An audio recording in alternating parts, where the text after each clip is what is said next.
Maithili express की शानदार प्रस्तुति।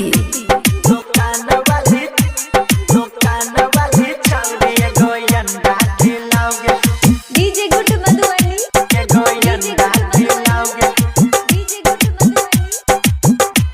खुशी रिकॉर्डिंग स्टूडियो बलुआहा। कौड़ी के फराई तनी हमरा खाओगे,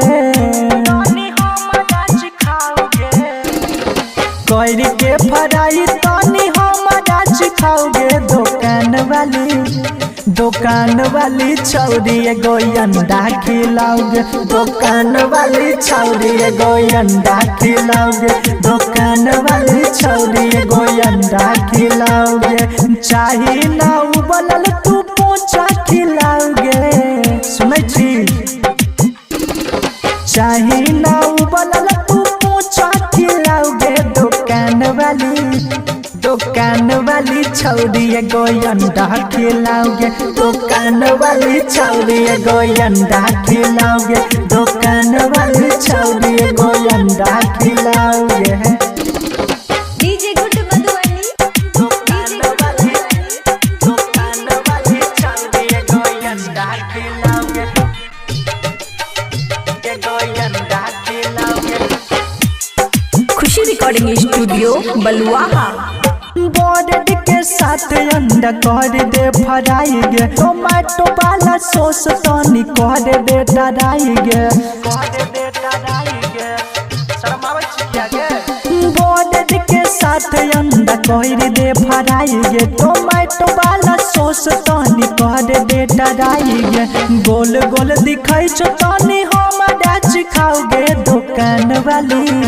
दुकान वाली छौरी एगो अंडा खिलाओगे, दुकान वाली छौरी एगो अंडा खिलाओगे, दुकान वाली छौरी एगो अंडा खिलाओगे।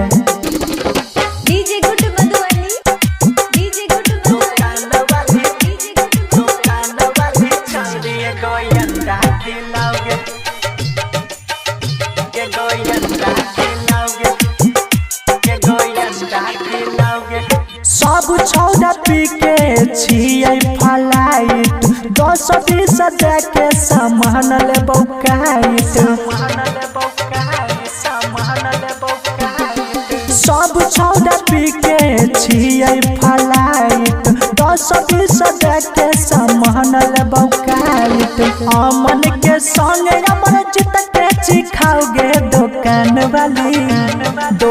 वाली छौरी एगो अंडा खिलाओगे, दुकान वाली छौरी एगो अंडा खिलाओगे, दुकान वाली छौरी एगो अंडा खिलाओगे। खुशी रिकॉर्डिंग स्टूडियो बलुआहा।